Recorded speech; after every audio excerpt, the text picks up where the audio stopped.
Dragi moji, dobrodošli u još jednu epizodu Croopsa. Ovaj put ćemo se napokon pozabaviti sa Hrvatskom ratnom mornaricom, sa njezinim statusom i razvojem u budućnosti. Posebno kad znamo da je napokon potpisan ugovor za gradnju preostala 4 obalna ophodna broda iz klase Omiš, što se čeka već dulje od godinu dana, zapravo od kada je izvršena primopredaja prvog broda te klase, dakle OOB 31 Omiš, koji je Hrvatska ratna mornarica preuzela krajem 2018. Prije nego što uđemo u samu temu, naravno pozvat ću vas da se pretplatite na kanal ako već niste, lajkajte video, dijelite ga i komentirajte. Što se naše mornarice tiče, ona je kao i ratno zrakoplovstvo tehnički vrlo zahtjevna grana u kojoj dakako nedostaje kadrova, potrebna je modernizacija mnogih sustava. Da bi se razvile borbene sposobnosti same mornarice, naravno potrebno je mnogo ulagati, a većina tih ulaganja, odnosno sredstava koja su potrebna za takve projekte, se u mnogim slučajevima mogu uspoređivati sa sredstvima potrebnim za nabavu borbenih aviona, koji sada imaju sasvim razumljivo apsolutni prioritet, pa modernizacija mornarice ide jednim laganijim i sporijim tempom. U prvom redu govorimo naravno o površinskim borbenim plovilima, dakle o raketnim topovnjačama, kojih ima ukupno 5. Naravno neke starije kojih imamo ukupno 5. To su 2 raketne topovnjače klase Kralj, raketna topovnjača klase Končar, 2 klase Helsinki koje su nabavljene iz Finske 2008. godine i zapravo predstavljaju jedine površinske jedinice, odnosno borbena plovila koja raspolažu nekakvim sonarnim sposobnostima, iako nemaju kapacitete za protupodmorničku borbu, budući da nisu naoružani torpedima. I tu je možda prva važna stavka na koju se treba referirati, odnosno pitanje tih protupodmorničkih sposobnosti. Hrvatska nema u ovom trenutku ni jedan način da kontrolira i nadzire svoje podmorje. Budući da smo pomorska zemlja, naravno to nas itekako treba brinuti. Od podmorničarstva smo odustali davnih dana i pitanje je kako uopće vratiti sposobnosti nekakvog nadzora podmorja, pogotovo od protupodmorničke borbe. Za to bi bilo potrebno dakako ulagati u nove klase brodova, u zrakoplovne sustave, kao što su protupodmornički helikopteri, za što bi prilika mogla biti nabava helikoptera Black Hawk za ratno zrakoplovstvo, čija protupodmornička varijanta Seahawk bi mogla itekako odgovarati Hrvatskoj ratnoj mornarici, kako zbog svojih protupodmorničkih sposobnosti i senzorskih sposobnosti, tako i zbog toga što ima onu stavku koja je izuzetno popularna kad god se raspravlja o Hrvatskoj vojsci, a to je sposobnost potpore civilnim institucijama, odnosno zbog svojih naprednih senzora, mogu biti od velike koristi u zadaćama traganja i spašavanja na moru u svim vremenskim uvjetima, što je za sada nezamislivo, budući da su kapaciteti traganja i spašavanja iz zraka uglavnom ograničeni na vizualne pretrage, budući da jednostavno nemamo platformi sa potrebnim senzorima, za što bi se moglo isto relativno jednostavno riješiti, odnosno poboljšati sa opremanjem Pilatusa PC-9 koji se koriste za potrebe obalne straže, sa nekim od senzorskih paketa, odnosno podvjesnih kontejnera sa senzorima, da se olakša potraga i pretraživanje morske površine i da se ne mora dakle više oslanjati isključivo na vizualnu pretragu. Druga važna stavka u protupodmorničkoj borbi bila bi buduća klasa raketnih korveta ili izvan obalnih ophodnih brodova, u svakom slučaju nekog većeg modularnog ratnog broda koji bi svakako morao imati sposobnosti protupodmorničke borbe, odnosno raspolagati sa sonarima i torpednim naoružanjem. Naravno,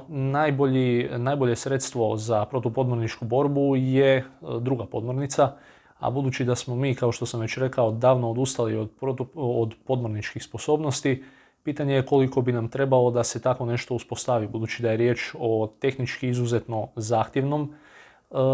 rodu i da naprosto više nema ljudi koji imaju kontinuitet znanja i sposobnosti na kojem bi se sustav mogao graditi. Drugim riječima, moralo bi se graditi sve ispočetka. Iako su neke domaće tvrtke već ponudile rješenje za džepne podmornice kao što je Drakon 220, postoji čak i izvozni interes, No kao što nam je poznato, jako je teško plasirati bilo kakav vojni proizvod ako nemate referencu da ga koristi vaša vlastita vojska. Podmornice kao takve, čak i kada govorimo o džepnim podmornicama naoružanim sa 2 teška torpeda, predstavljaju i značajan faktor odvraćanja, odnosno svaki potencijalni protivnik mora računati sa njihovom nazočnošću i mora odvojiti znatne snage da bi osigurao vlastite plovne jedinice i da bi neutralizirao tu prijetnju, što naravno komplicira i otežava bilo kakve ofenzivne operacije i maloj državi. To je svakako jedan množitelj sile koji bi nam itekako bio potreban. Naravno, da bi se uopće moglo razmišljati o sposobnostima kao što su protupodmornička borba, podmornički kapaciteti i sl., važno je imati i dobro razvijen sustav školstva i obuke. Pa je tu vrlo važno da postoji studij vojnog pomorstva koji od jeseni 2018. školuje nove generacije hrvatskih mornaričkih časnika. No naravno riječ je o procesu obrazovanja i obuke koji će trajati dugo vremena, a kao i u ratnom zrakoplovstvu, što je tehnika kojom mornarica raspolaže modernija i sofisticiranija, to se može i efektivnije obrazovati nove časnike za raspolaganje i korištenje te napredne tehnologije. Imamo i pitanje školskog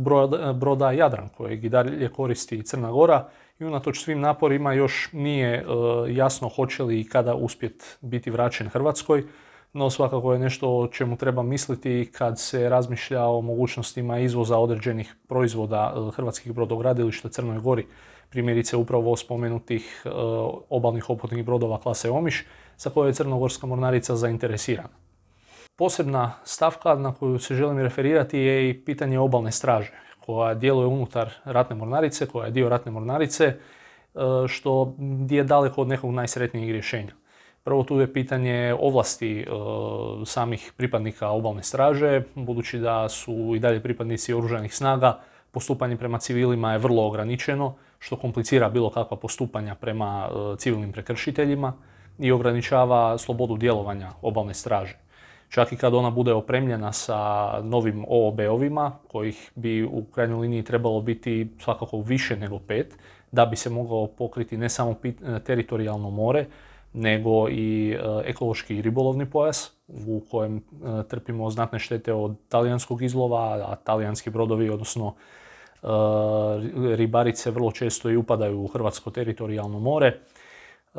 Hrvatska bi morala imati kapacitete da se od takvih upada brani na jedan puno učinkovitiji način nego što to može sada. Naravno,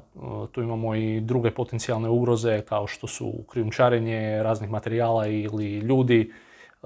ilegalni migranti i njihovo ubacivanje morskim putem i potencijalne terorističke aktivnosti koje se sve mogu svesti pod zadaće za koje bi trebala biti osposobljena obalna straža. Financiranje je naravno opet zaseban problem i izdvajanjem obalne straže iz sustava oružanih snaga otvorila bi se prilika da se dio opreme i aktivnosti financira kroz sredstva Europske unije, što nije moguće za oružane snage, ali je itekako dopustivo i za policijske i srodne agencije. Pitanjima samog